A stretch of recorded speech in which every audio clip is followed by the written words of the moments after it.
HaShem, it'll reach countless people each and every single day to get as many people as possible to do tshuva, to wake up, to do BeEzrat HaShem everything necessary to fix the mistakes that we are making. Also, as a update, anyone that orders a subscription or gets a subscription on our new AI Rabbi app will get a one of these cool cups for free. These, I think they're called tumblers, and they keep your tea or your coffee warm for a couple of hours. I've told you guys how much I like this cup, I think, a million times, but I can't emphasize it enough. But if you sign up and you subscribe, and you'll get one of these things for free, BeEzrat HaShem. This is for our new AI Rabbi, which honestly, the feedback we're getting from there, people should, are asking me if they could pay a premium. Some people have actually even donated money because they like it so much. So the AI Rabbi is available. AI Rabbi is solving some problems for people, giving them some answers, Baruch Hashem, at all hours of the night. It's working well. Anytime we've had issues, whether it's not working on a specific phone or registration issues or whatever, usually we're able to fix those problems within 24 hours or less, Baruch Hashem. So we've been able to do quite a bit of good with the app so far, and we're hoping that many more of you will sign up. Last but not least, the Kiruv store. As a reminder, anyone that orders books to distribute in their community for free will also get one of these boxes of Asher Yitzhar posters that to distribute in your community for free as well. There's 100 in each box. They're two-sided, so one side is Ashkenazi, the other side is the Sephardi Nusach. So, with that being said, we're going to get started. We're going to get started, but really, this start is a continuation of what we learned last week in Torah Chassidut, where Rabbi Elimelech of Lizhensk, in his Tzeitil Katan, he taught us how much we need to minimize our mundane conversations. In so many words, waste of time talking about nothing, talking about politics, talking about all types of things that really you could live without. You don't really need to. And he actually emphasized how much a person needs to stay away from that. Tonight, the Tzeitil Katan, along with the help of some of the sages of the Gemara, as well as some amazing stories that I know all of you are going to love, are going to help us actually have a strategy of how to do this. But not only a strategy, even an additional motivation of why to do this. And in fact, even specific target times of when exactly to do this, when to minimize your conversation, because sometimes mundane talk is actually necessary. As Rabbi Nachman of Breslev advised his Hasidim, that there are times that you have to speak about absolutely nonsensical topics, meaningless topics, with different people, just in order to finally get that spot where you could give them some Divrei Torah and do Kiruv with them. And this is a strategy that Chachmei Yisrael have used in order to get to the hearts of people. Sometimes you have to speak their language. As we all know from the famous story of what's called the disco rabbi who built a enormous community, Baruch Hashem, and just as a result of him sacrificing his time, his neshama, in order to get Am Yisrael to do tshuva, even in the worst of worst places, which still, unfortunately, were not as bad as the ones of today. I don't think he would do the same thing today as he did back then. But nonetheless, we see that Rav Grossman, Shichye, took major risk, doing things that were unorthodox, speaking to Am Yisrael in their language, in their way, just in order to find an opening to finally get them to hear Divrei Torah and do tshuva. So we see that there are times that mundane talk is not only allowed, but it's actually necessary. So at the same token, Rabbi Elimelech told us that we have to run away from mundane talk. So that means that we have to learn when is the time to not, and when is the time to do it. Now this certainly sounds trivial, and it is. It may even sound antisocial. It's not. But tonight we're going to find out the greatness that a person can achieve with these words by being selective with their speech and in fact, with the lack of their speech. So Rabbi Elimelech brings us on this journey where we're learning how important it is to train ourselves not to speak to anyone mundane nonsense. And even then, when you have to speak, you should keep it to a minimum, weighing your words carefully and ensuring that you don't contain any trace of falsehood, flattery, gossip, tale-bearing, belittlement of others, or self-aggrandizement, God forbid. Up to here is what we did and learned last week. This week, we learn to train yourself to follow the sage's principle of teach your tongue to say, I don't know. ירגיל עצמו בכלל שאמרו חכמינו זיכרונם לברכה, למוד לשונך לומר, איני יודע. איני יודע.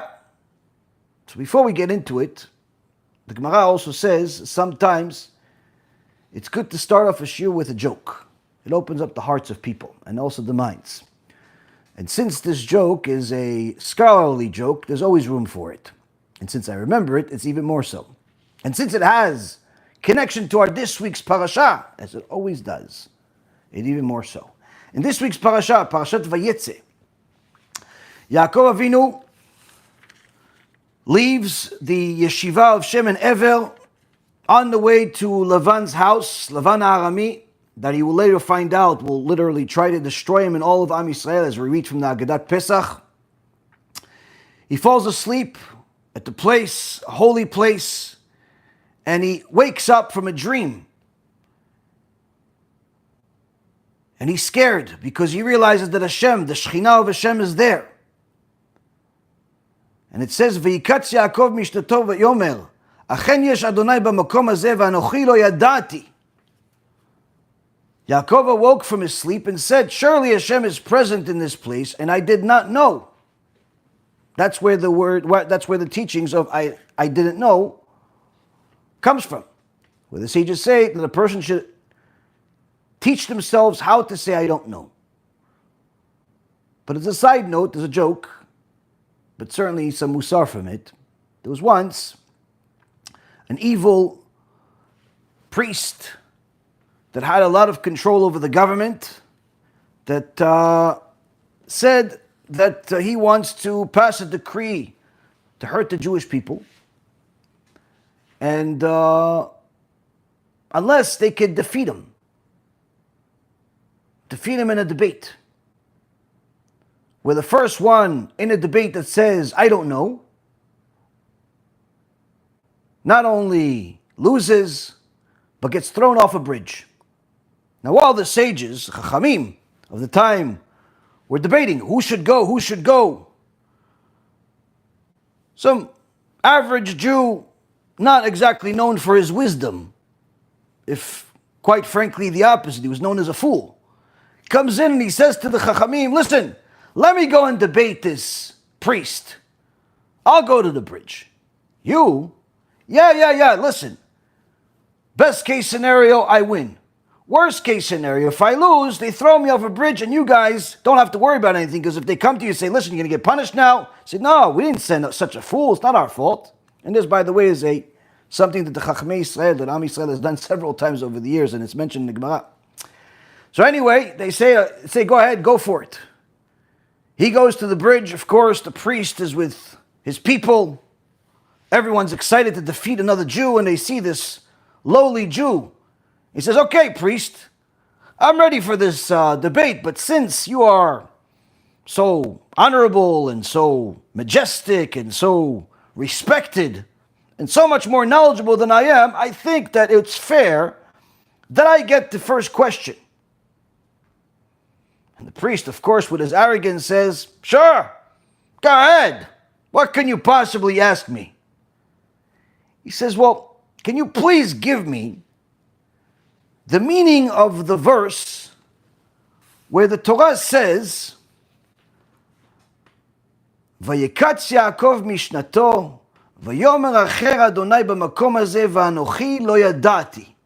What does it mean, v'anochi lo yadati? And the priest says, I don't know. quickly his foolish people that were supposed to guard him take him and throw him off the bridge. Now, of course, that's actually what the verse means. Anochi lo yadati means I don't know, but they didn't know that. But the clever, foolish, average Jew, I should say, wins the contest, is celebrated, comes back to the Jews, and they all ask him, listen, amazing, great job, how did you do it? How did you know that he's going to fall for the trick? He goes, what trick? What are you talking about? How did you know you're going to defeat him that way? He goes, what do you mean? For 20 years, I've been coming to synagogue, and we get to this parasha, and I look at the parasha, and I see the translation, and over there in the translation, it says, it says, I don't know. So I asked the religious guy next to me, what does this mean? And he says, I don't know. And I asked the guy next to me, what does this mean? I don't know. So then I went to the rabbi, asked him, what about this one? I don't know. Nobody knows. So I went to a different synagogue and I asked them and they kept saying, I don't know. I asked big rabbis that were visiting. For 20 years I've been asking rabbis and different religious people, what does this mean? And they kept telling me, I don't know. So I figured, if these big rabbis and these religious people all don't know, then surely this priest doesn't know either. So a little humor at the expense of the enemies. But nonetheless, this is actually something that the Gemara brings. Several times that similar things happened throughout Jewish history in order for Am Yisrael to save itself. But the truth be told is that Rabbi Elimelech Milizhinsk is telling us that this is actually something that a person needs to train themselves. Train yourself to say, I don't know.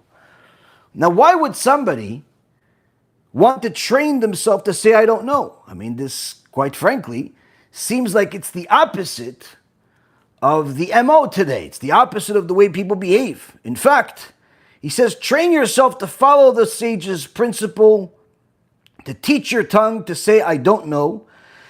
And when people who are careless in this specific teaching of I don't know speak to you about frivolous matters, you should use any means possible to avoid conversation. And if you cannot, you should offer the briefest answers possible, no more than absolutely necessary. So obviously here, without us understanding what is this teaching of I don't know, we're going to be dumbfounded. We're going to be at a place where we have no idea where to go. So of course we have to find, what does it mean to say I don't know? And why is it great? The Gemara in Masechet Brachot, page 4a. This you will also find in Masechet Derech Eretz, in Zuta chapter 31.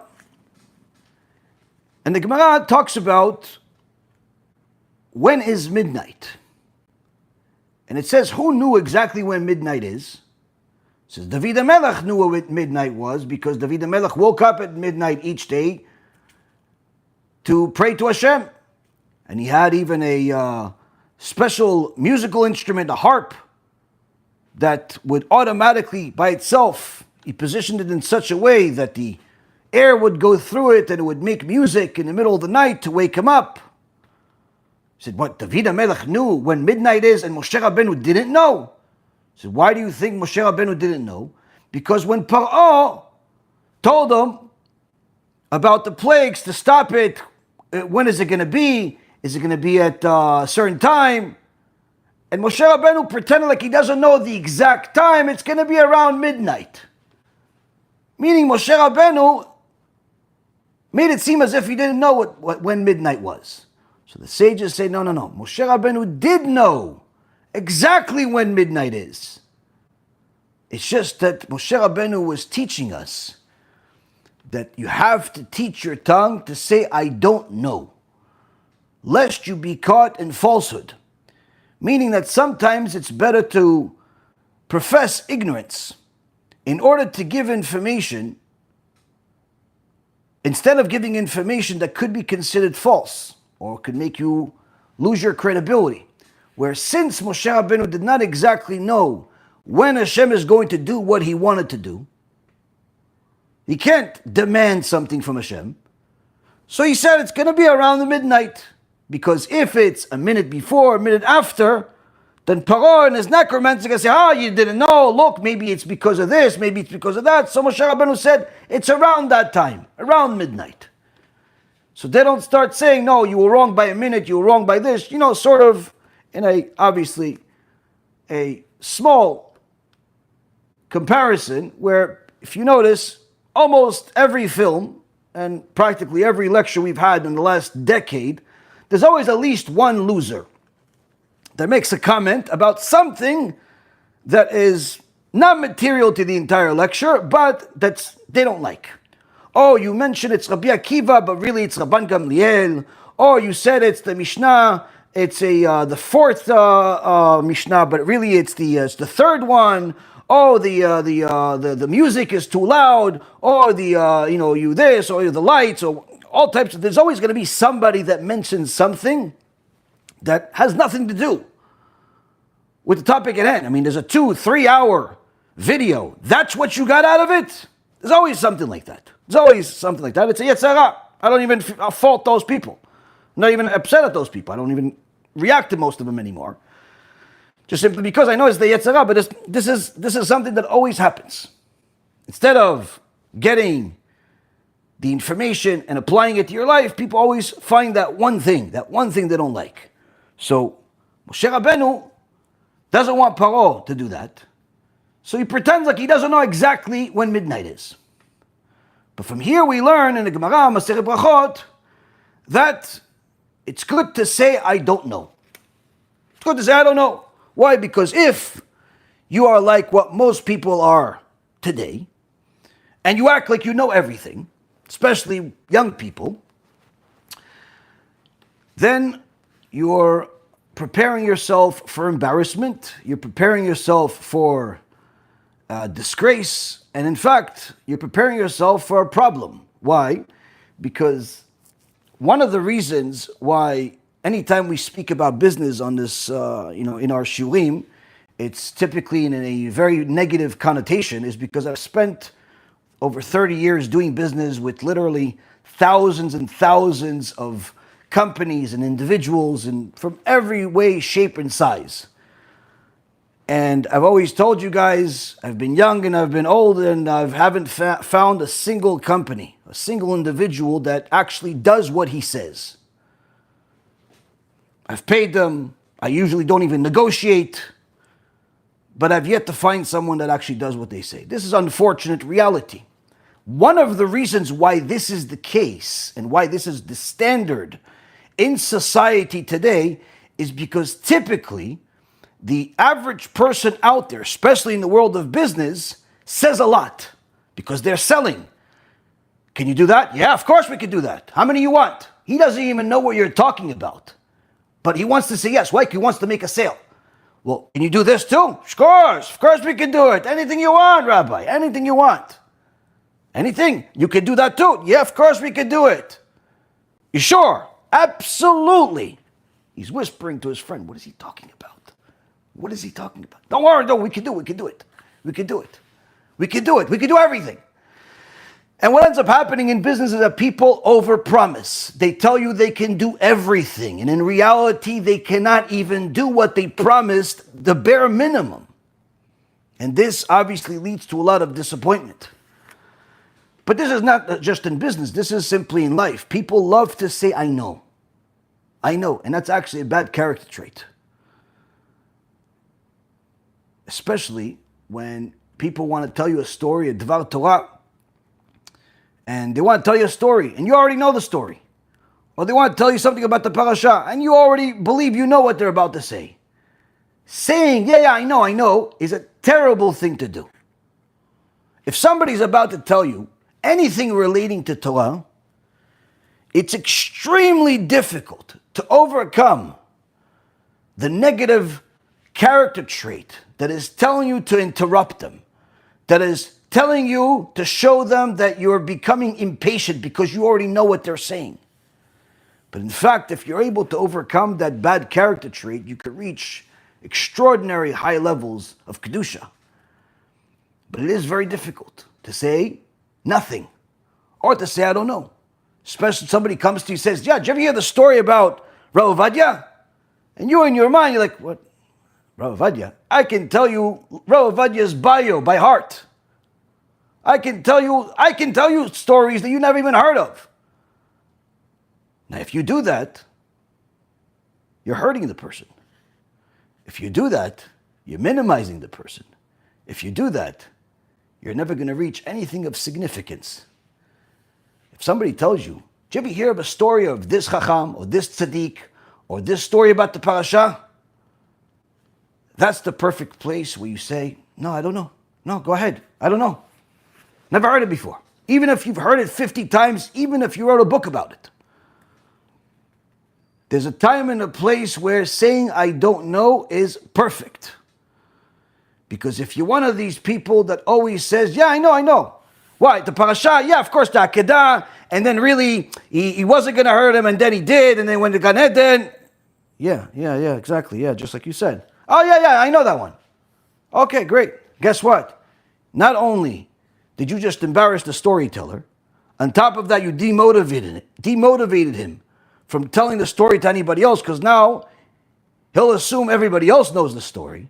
Number 3, he'll probably not want to study anymore because he'll assume that everything he's learning, everybody already knows. So you're lowering the Torah in the world. And number 4, you're missing out on an opportunity that there may very well be a fact in the story that you actually didn't know that he did. But now that you're telling him that you did know, he assumes you knew everything about the story. So it's a very bad character trait to say, I know. If anyone, comes to you and tells you, I want to tell you something, some divrei Torah, some halacha, some story, some parashat shavua, anything, you have to be welcoming them with open arms and never show any level of impatience. And that is a very, very hard character trait to master, but it's certainly one that's worthy to do so. Because if somebody wants to tell you a Dvar Torah or a Torah story, and you already knew it, it's not enough to just listen. You have to show interest, even if you know the whole story, even if you yourself have told the story.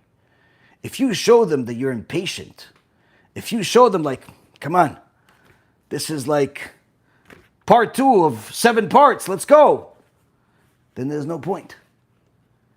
This is even more important when you're dealing with kids. If your kids want to tell you a story, even if you're the one that told them the story, you just told them a week ago, you just remembered now, or you told them earlier today, they want to tell you now, Shulchan Shabbat. You have to empower them. You have to tell them, wow, amazing, the best story ever. Act as if you've never heard it before, because that will encourage them to continue learning. And that will also help you continue growing in your Avodat Hashem. But if you're one of these people that tells everybody, yeah, I know. And guess what? You're going to be very easy to hate. People are going to hate you very often because no one can tell you anything, no one can teach you anything, no one can talk to you about anything, and it's going to be very, very difficult to get along with you. And in fact, you're going to miss out on some great wisdom. One of the worst types of people to deal with when you're a rabbi is someone that cuts you off while you're talking, says, I know. Now, usually when somebody says, I know, if they do it once, no big deal. They do it twice, no big deal. But if everything that you say, they say, I know, usually there's no point for the rabbi to continue helping this person because they're unhelpable. You simply can't help them. They are a person that does not want to learn. They're a person that wants to show everybody they know more. So the first thing we see is that this I know it all type of mentality that is unfortunately a very common trait among society today is the opposite of Da'at Torah. Da'at Torah tells us that there's a time and a place where you have to say, I don't know. And that's in fact the best thing you can do, to show ignorance. On the other hand, we have to look further. Gemara, Masechet Kiddushin, page 30a. And the Gemara here first starts off with a question. It always starts with a question which we develop on. The ultimate goal is to show how much wisdom and knowledge the sages had of the Torah, to the point where they literally knew the number of letters and where each letter in the Torah was, and why they commanded us, the Torah commands us, to know it better than anything else. But before we get to that point, the question is asked by Rav Safra, in the name of Rabbi Yoshua ben Chananya, what is implied by what's written in the book of Deuteronomy chapter 6 verse 7, Vishinantam levanecha, and you shall teach them thoroughly to your children. This is, by the way, for anyone that's familiar with it, it's because it's in the Shema Yisrael, you say it every day. What is the meaning, Vishinantam bam? What is this, Vishinanta levanecha, that you teach them thoroughly to your children? So first, the Gemara says, this is where a person needs to divide his studying to cover all parts of the Torah. He has to spend a certain part of his life learning the written Torah, then the Gemara, the Mishnah. But then the Gemara goes into how much, to what extent the sages went as far as knowledge of the Torah. It says, because of this teaching, of how much we have to spend our lives learning Torah, the sages were called, the earlier sages were called Sofrim, which means those who count. Why were they called Sofrim? And remember, this is 2,000 years ago, well before computers or calculators. Because these Chachamim counted all of the letters of the Torah to such an extent that they used to say that the letter Vav in the word Gachon, this is in the book of Leviticus, chapter 11, verse 42, where it talks about the creeping creatures that are on their belly, and you may not eat them, it's an abomination, and so on. In one of those creatures, the Gachon, the word Gachon, the Vav in the letter is big. It's unusually bigger than the rest of the letters. And the sages said, you know why the Vav here is big? Is because this Vav represents halfway point to the letters of the entire Torah scroll.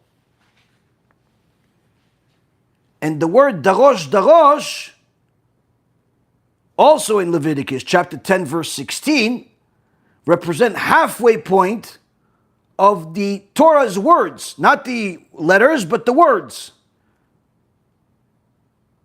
And in the verse that starts with the word vidgalach, this is in a Leviticus 13:33. This represents the halfway point of the Torah of the verses. Meaning that the Chachamim, and then it tells you the halfway point of Tehillim, of the book of Psalms. But the point is that well before, literally millennia before calculators and computers and artificial intelligence and even AI Rabbi, the sages knew a whole lot more than AI Rabbi or the computers could ever know, even the supercomputers. Literally, they knew the Torah left and right. They knew every single part about it to the extent where they knew the number of letters, where each letter was. This is like somebody knowing where each hair on their head is. That's how well they knew the Torah. Then the Gemara in Kiddushin, anyone that wants to look into it further, says some interesting facts, numerical facts, talks about how many verses are in the Torah, how many letters, how many verses are in Tehillim, and so on. It's a very interesting section for those that like numbers. 5,888 is the number of verses in the Torah scroll, whereas in the book of Psalms, there are 8 more verses. Whereas in the book of Chronicles, there are 8 less verses. So you see, everything is connected. Now why? Why do they know Torah to such an extent, not only knowing what it says, not only knowing what it means, but knowing it so well that they knew the letters, the verses. Why this letter is bigger or smaller? This is because the rabbis taught in the Bereta, what is the meaning Veshinanta levanecha, that you shall teach them thoroughly? The meaning is Shiyu divrei Torah mechudadim bepicha, to convey that the words of Torah should be sharply honed in your mouth. Sheim yish'al lecha adam davar, that if there is a man who asks you something concerning some point in the Torah, al tegamgem v'tomar lo, don't stammer or stutter before answering him. Ela emor lo miyad, rather, you will be able to answer him immediately. Meaning that the Torah is going to be so sharp in your mind, in your heart, on your tongue, that somebody asks you a question about Torah, you have an answer. This verse, that page, this number. You go through, you know the Mishnah, you know the Gemara, you know the Chumash, you know the Tanakh, you know everything. You know where everything is. It's like a blueprint in front of you at all times. Like the Gemara says about Rabbi Meir Baal HaNes in Masechet Megillah, that he was the only one that when he would write a Sefer Torah, he wouldn't look at another Sefer Torah while doing it. The halacha is when you write a Sefer Torah as a scribe, you have to copy it from another Sefer Torah so there's no mistakes. Rabbi Meir was an exception to the rule. How could he be an exception to the rule? They said Rabbi Meir was to such a high level spiritually that he had a Sefer Torah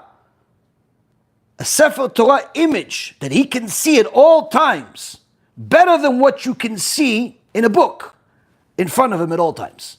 What that means, I don't know. I'm not at that level. In BeEzrat HaShem, I will one day. Perhaps I'll merit to even have that for a second. But imagine someone that has a Torah in such a way that he literally has some type of illustration in his, that he can actually see. Like it better than what you can see a Sefer Torah. So now, the Gemara says, that these Chachamim are telling us what seems like the opposite of what they said earlier. Earlier they said, know when to say I don't know.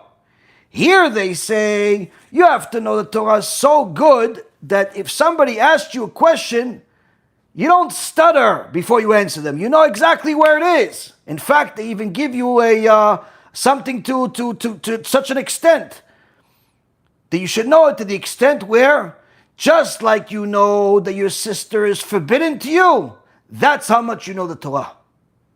As it says in the Torah, Emor lachokma achotiat. Book of Proverbs, chapter 7, verse 3. Shlomo HaMelech says, say to wisdom, you're my sister. What does it mean, say to wisdom, you're my sister? Just like I know that my sister is forbidden to me, the Torah is clear to me. You, the Torah, are as clear to me as the prohibition of incest is. So here we see that there is what seems to be a machloket, a debate, contradiction. No contradiction. Why no contradiction? Because as we've said many times, we don't learn Torah from one place. We learn Torah, any particular issue, you learn it from different places, take all the pieces of the puzzle, and then you have a full picture. If a person looks at the Gemara Masechet Brachot or Masechet Derech Eretz, they'll have one opinion. Say, I don't know. If he looks at Masechet Kiddushin, he'll say, you have to know everything and go spit it out right there. Tell everybody, you know everything. So comes the Baalei Tosfot. The Tosfot comes and comments on Masechet Derech Eretz, on Masechet Kiddushin. He says, we see that this seems to be a contradiction in Masechet Derech Eretz, where it says to say, I don't know. But what does it really mean? To say, I don't know. Says the Tosfot, what the Gemara, what the sages are trying to teach you is, say you don't know when the conversation is regarding meaningless talk. When somebody asks you, who won the elections? What do you think about this politician? What do you think about the news? What do you think about the media? What do you think about the neighborhood? What do you think about the real estate prices? About things like this, get yourself accustomed to say, nah, I don't know. Why? Save yourself the time. You're never going to get that time back. You're never going to get that time back. So this person is trying to waste your time with meaningless talk. The one common denominator about people that never get a response from me are people that send me a message that just says hello or says hi. Why? I know that's bait. That's bait for just simply a conversation about nothing. You have a question, send the question. Don't send me a hi or hello. Now, here, the Tosfot is telling us, when people want to chit-chat with you, say, I don't know. Be honest with you, I don't know. No, but the elections, didn't Donald Duck won, Donald Trump, Donald somebody, didn't he win? Don't you know? I don't know. Do you think he's going to be good for the Jews? I don't know. BeEzrat HaShem, he's going to be good. You think the market's going to continue going higher? I don't know. Well, aren't you investing in the market? Yeah, I don't know. I don't know anything. Why? Save yourself the time. You're never going to get that time back. Stop wasting your time with meaningless chatter. What do you think about this podcaster? What do you think about this show? What do you think about the grass? What do you think about the weather? Which route of traffic did you take from point A to point B? Meaningless talk. Save your time. Even more so, says the Tosfot. Also say, I don't know. Even when it comes to Torah matters. If you know that by you answering, it's going to elevate your ego. Where they're asking you a question and you already knew this question 25 years ago. They're asking you a question and you know it so well that you want to show off how well you know it. Say, I don't know. Why? It's better that you say, I don't know, than present the Torah in such a horrendous matter of ego and arrogance, because people are not going to be attracted to Torah with somebody like you. So if you're going to be one of those people that likes to show you know everything, it's better you don't teach Torah. This is why many times when people ask me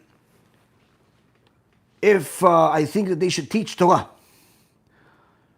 because they like to learn, they're Baalei Tshuva, and they say, I want to do what you do, Rabbi. I said, great, it's a nice compliment. People want to do what I do. But which part of what I do you like to do? Or do you want to do? Well, I want to debate people. Right there and then, I know that this person should not teach Torah for a while. Why? Because he doesn't want to teach Torah to help people. He wants to know information so he could show people he's better than them.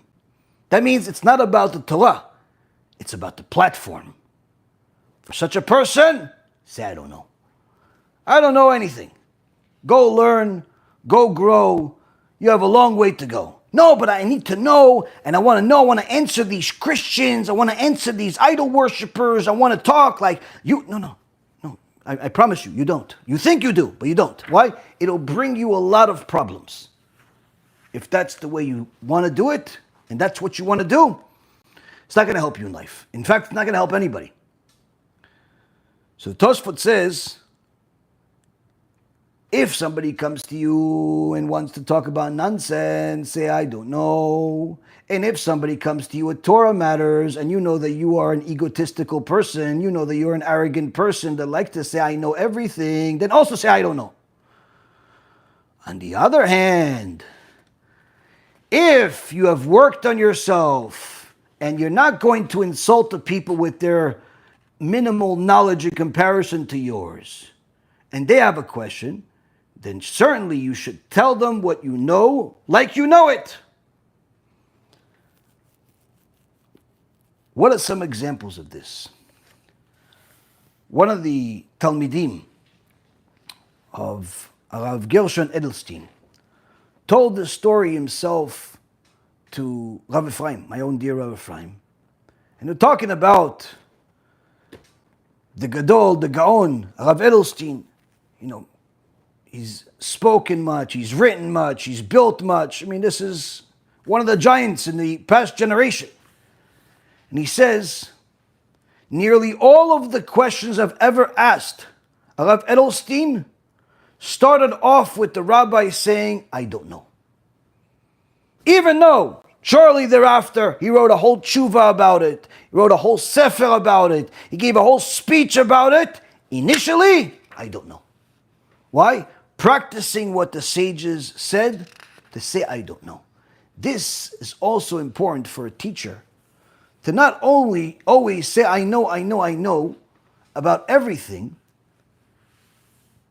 because sometimes you need to present yourself almost in a same world as the students are. Certainly there are times you have to show them that you are much higher than they are, in order for them to respect you and listen to you. But there are times where you need to speak to them on evil grounds, even grounds. Why? Because if they think you're so far away from them, they're not going to communicate with you. So the Talmid of Rav Edelstein says every question almost started with, I don't know. Another example of this is an enormous story about Rav Kanievsky. People know Rav Kanievsky from the Bua Bua, the Bracha V'Atzlacha, how much he saved his words in his last years, literally to even turn Bracha V'Atzlacha, which means blessings and success, into an acronym. That's how much he wanted to save speech, how much he wanted to save time. Because he knew all too well from finishing and completing the Shas Bavli, Shas Yerushalmi, and many other Sfarim every single year for decades. What the Gemara in Masechet Chagiga says, Umagid Adam Masicho, a verse from the prophet Amos, chapter 4, verse 13, where the sages teach that even a simple conversation between a man and his wife is going to be shown to him during his judgment day. It's going to tell you every single word. So why waste the words? Why waste the words? As Shlomo HaMelech says, Nafshi yatsa bedabro, that my life came out through the words, where a person doesn't realize that they have only a certain amount of words that HaShem assigned to them during this lifetime. So Rav Kanievsky, people were asking questions all day, and they were used to getting answers. Not only answers, sources, exactly where it is, why it is. But one time, one of the people came to him and asked the Rav a question. And said, there's a question about this particular issue. And all of a sudden, the Rav is hesitant and almost like stuttering a little bit. He goes, some people have asked that before. Well, does the Rav remember what one of the answers was to this question? He says, I believe they had some answers about it. I don't know. Now, this obviously is unusual for Rav Kanievsky. The entire Torah. I don't know, some people asked. It's an unusual response from Rav Kanievsky. So this student was clever, realized there's something to it, so he went and looked into Rav Kanievsky's books, the books he wrote. And he realized that the Rav already wrote an extensive tshuva about this topic, maybe 25 years before this guy even knew this was a question. But Rav Kanievsky was practicing the midah of the anava, the humility, Instead of telling the guy, yeah, of course, this question, I already know it. I already wrote about it 25 years before you even knew it was a question. He figured, if this guy really wants the answer, he'll look and he'll find. He'll find that I wrote about it. If he doesn't look, that means he doesn't really care about it. So why? Why should I get my ego boosted? Because I already know. So what we see from here, Rabotai, when it comes to baseless talk, when it comes to meaningless talk, Rabbi Elimelech of Lezhensk says, use any means possible to avoid the conversation. And as Rav Ephraim says, Lo chaval lazman, isn't it a shame to waste time? Now, the Gemara in Masechet Yomah, page 19b, will give us the next point of our journey, of what the value of words are. We need some inspiration, and there's no better inspiration than fear, at least at the start. If you tell somebody, listen, you should love God because He's good to you, that may make the person do a mitzvah, but it's not going to stop him from making a sin. If you tell a person, don't do a sin because then God will burn you in Gehenom forever, typically a normal person will stop making that sin. As I said, normal person. Some people need a little bit of practice to become normal. So the sages, many times throughout the Gemara, throughout the Zohar, throughout all of the Sfarim, speak in a very, very sharp language, very threatening. I like it. Motivates us, inspires us, it reminds us where we stand. The sages talk about V'dibartam bam. Same thing, same place, in Shema Yisrael, where we're told that we should speak of them. What is this speak of them? Speak of them, the Torah is referring to, speak of the words of Torah. Speak the words of Torah. That's what the Torah is referring to. But why does it say, speak of them, rather than just say, speak the words of Torah? To teach you that you have permission to speak them, the words of Torah, but you don't have permission to speak other matters, aside from what you need to live. Rava says, one who engages in trivial conversation transgresses a positive commandment. For as it says in the Torah, and you shall speak of them, which implies speak of them, but not of other matters. Rav Acha bar Yaakov says, a person who speaks trivial conversation, meaningless conversation, transgresses a negative commandment also, because it also says in the Torah, in the Tanakh, Ecclesiastes chapter 1, verse 8, all the wearying words a man may not speak. Meaning that when you speak about mundane talk, things that are meaningless, you're spending a lot of effort, a lot of energy, but you don't actually have any positive results to ever expect out of it.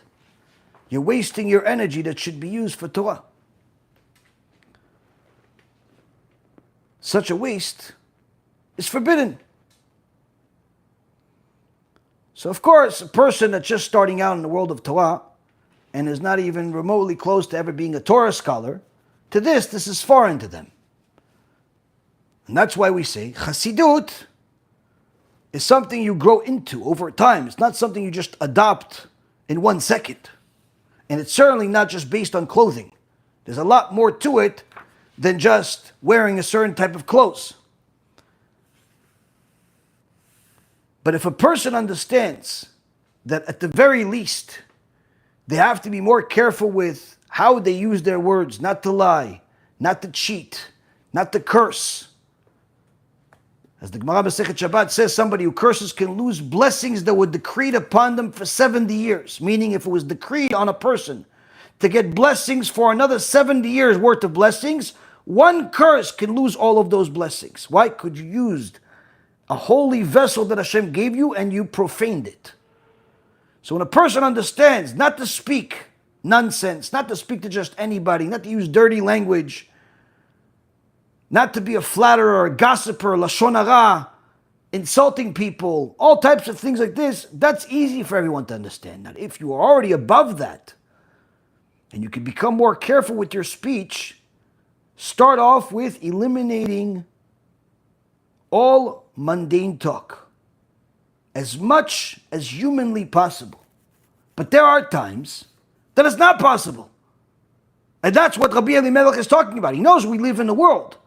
He says, train yourself to follow the sages that tell you, teach your tongue to say, I don't know.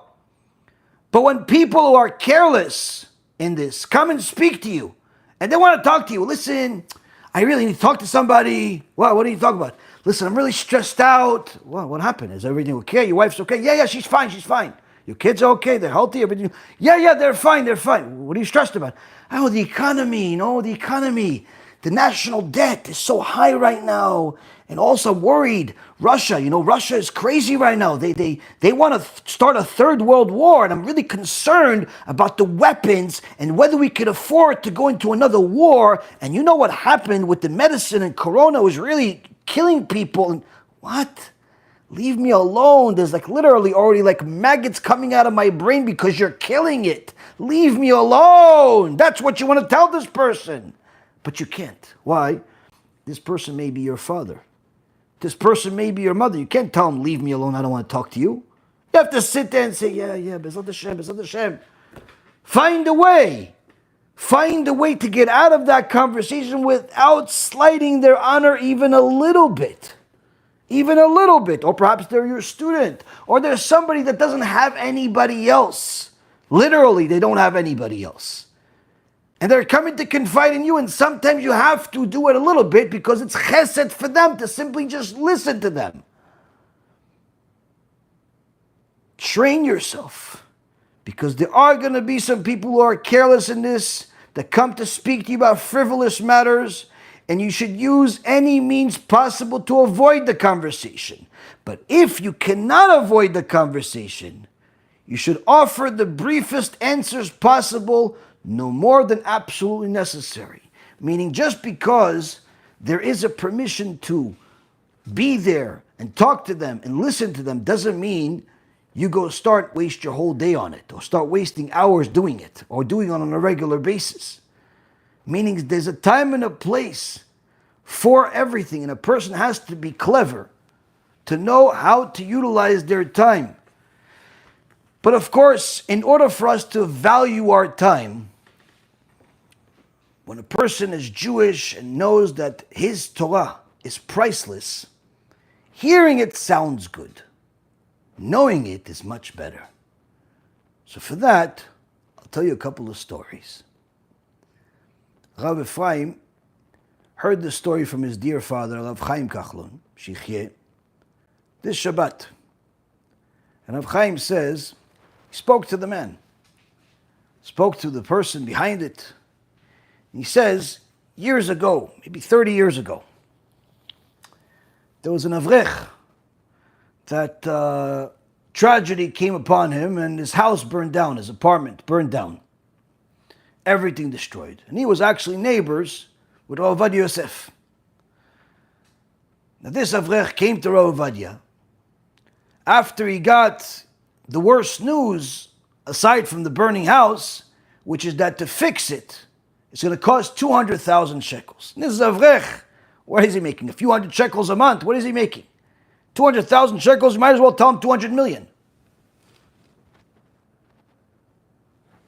He's just as far from that as he is from the 200,000. So he came to Rav Ovadia. And he told Rav Ovadia the story. And Rav Ovadia told him, listen, I'll write you a letter. And you can take this letter and go try collect the money. And Avrech says, please, Kvod Harav, what am I going to get from people? 10,000, 15,000 I'm going to get from them. I need 200,000. Where am I going to get such money? Plus, it's going to be such a waste of time, effort. So Obadiah says, okay, let me think about it. Let's pray now, and let me think about it. They went and prayed in the Obadiah's shul, and after the prayer, a rich Jew was visiting and came to Rav Obadiah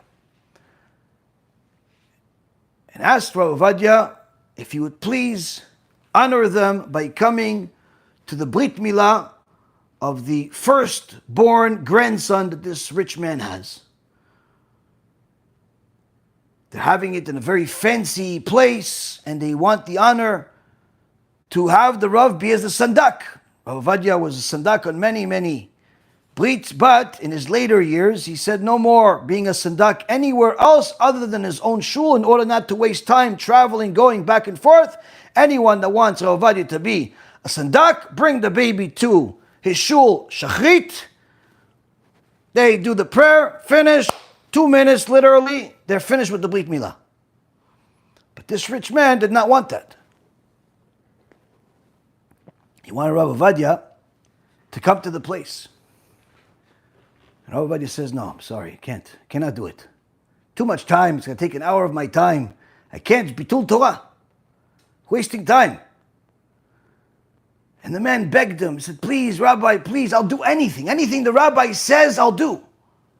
I promised my son, this is the first grandson the family has, I promised my son that I'm going to have Rav Obadiah come, be the sandak for this baby. And Rav Obadiah says, anything? Okay. Go help that Jew. You see that Avrech over there sitting? Go help him. You help him, I'll come. Of course, the rich man runs over to this Avrech that he never saw or heard before. He says, sure, listen, Rav Obadiah sent me here to help you. What do you need? Whatever you need, I'm here. He says, no, listen, I'm okay. No, what do you need? What do you need? Come on, tell me, I need something. He says, I need 200,000 shekels. You got it, no problem. Here, takes out a checkbook on the spot, writes 200,000 shekels, as if it's writing $2. Gives it to him in his hand. Runs back to Rav Obadiah. He says, wait, hold on a second. What is this for?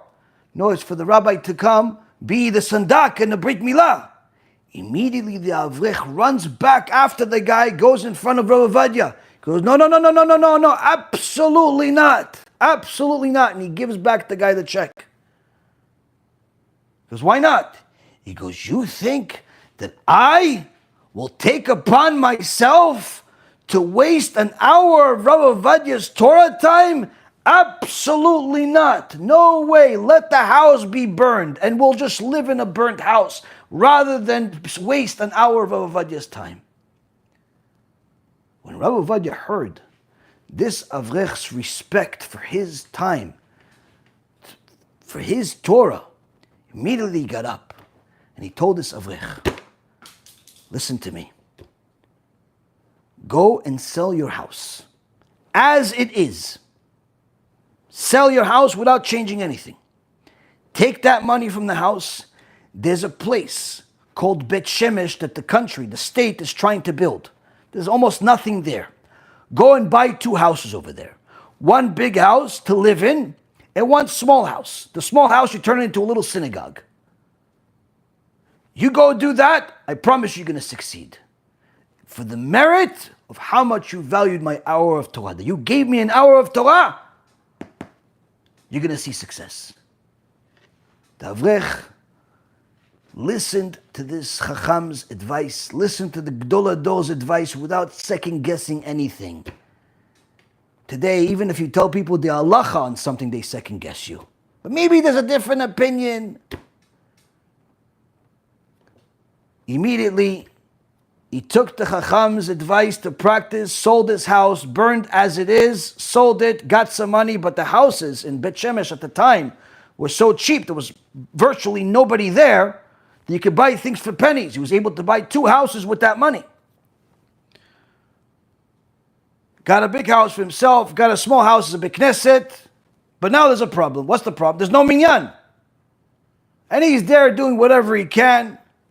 Came to Rav Obadiah for a blessing. He goes, I promise you're going to succeed. Don't worry. You value Torah, you're going to succeed. And this Avrech is in his shul one day in Bet Shemesh, and a person comes in, a businessman comes in.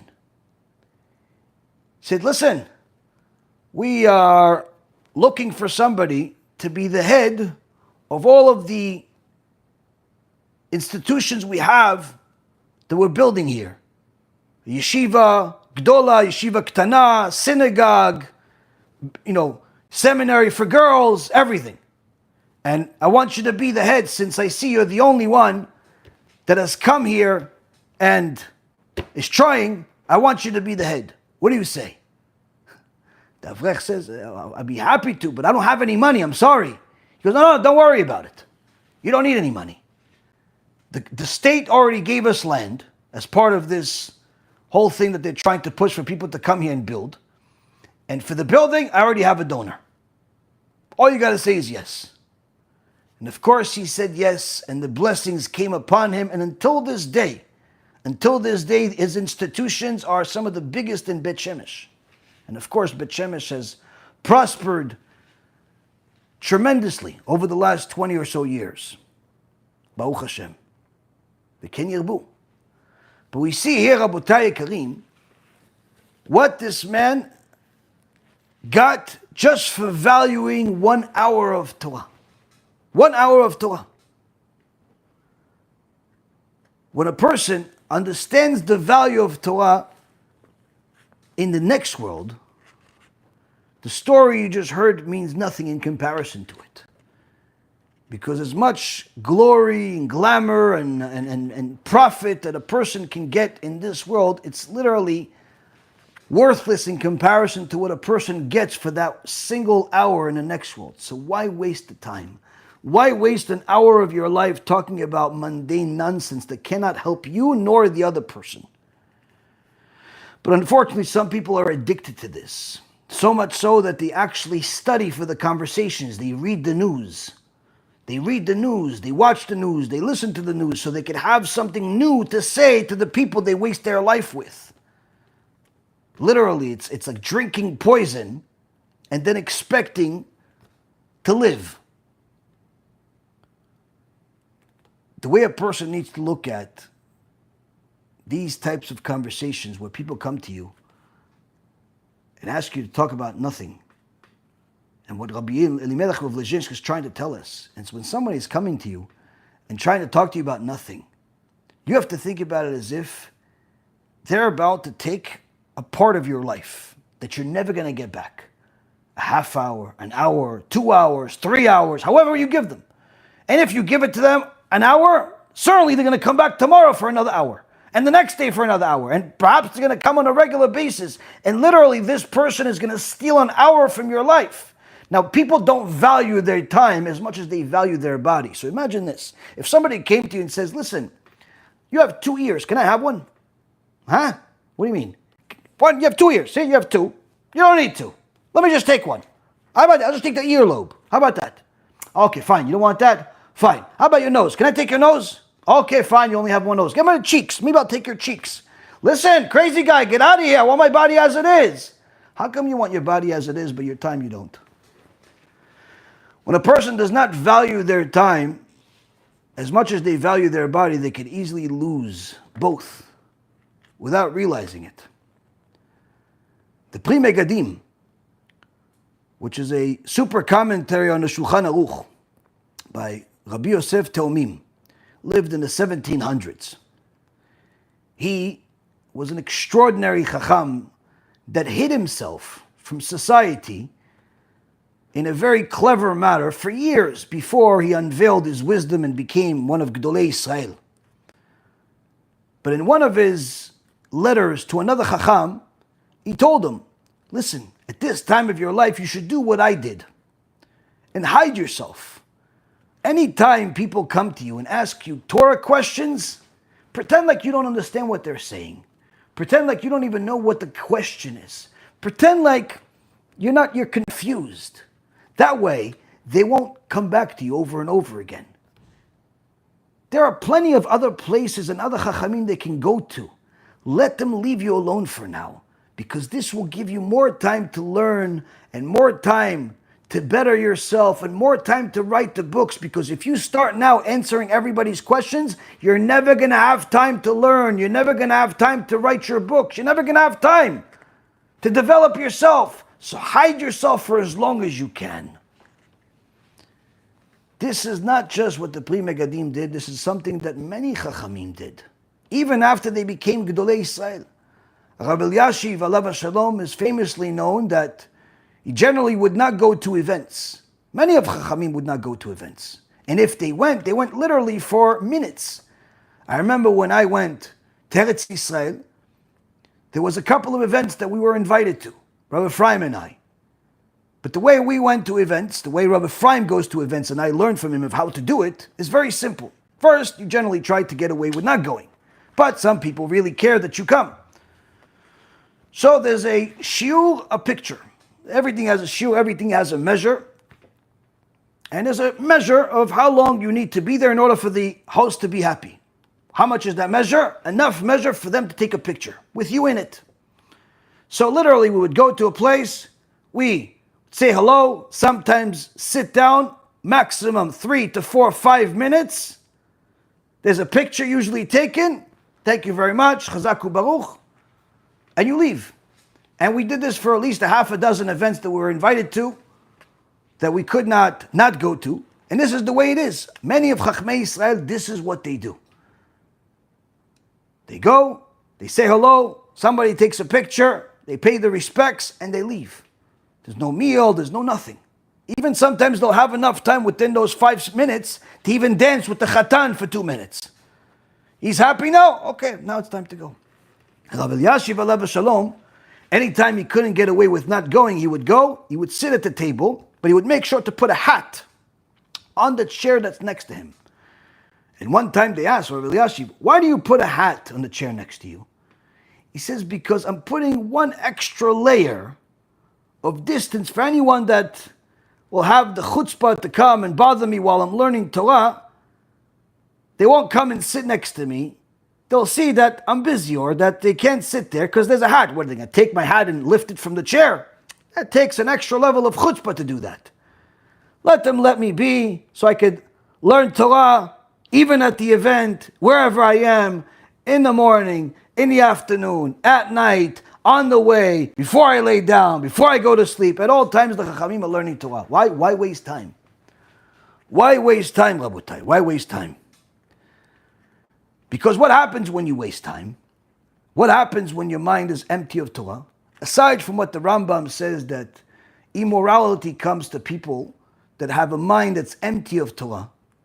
But if a person lives a life without having Torah in their life, all of the mundane talk about politics, about business, about sports, about fashion, about everything else in the world, you literally can sum up in a matter of maybe a couple of conversations and there's no more to talk about without getting new information. And a couple of stories will give you an understanding.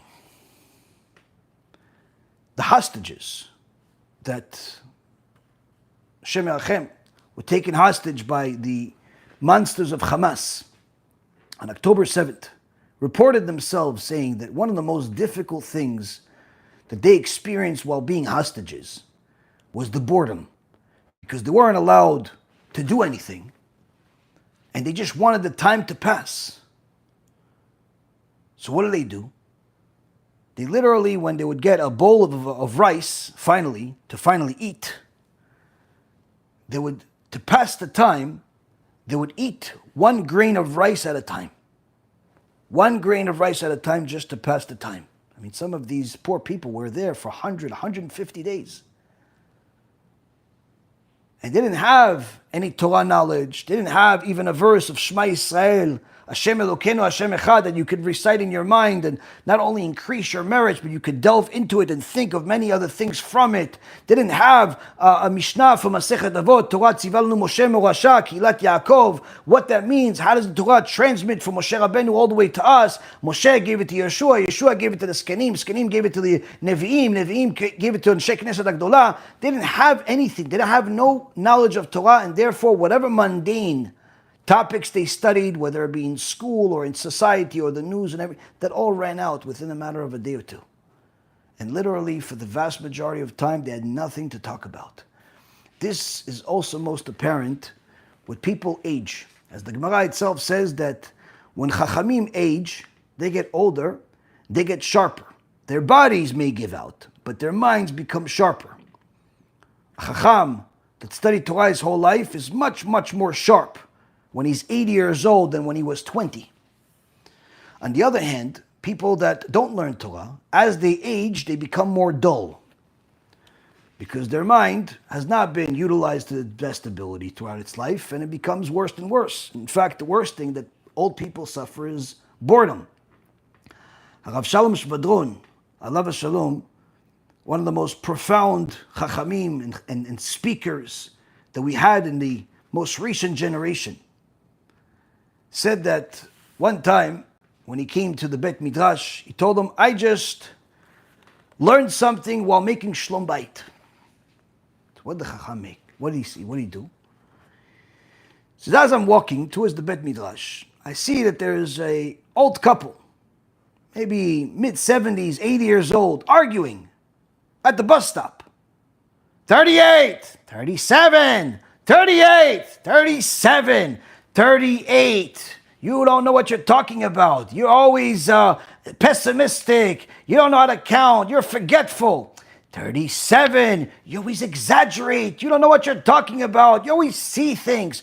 37, 38, 37, 38, back and forth. So immediately I say, what's going on here?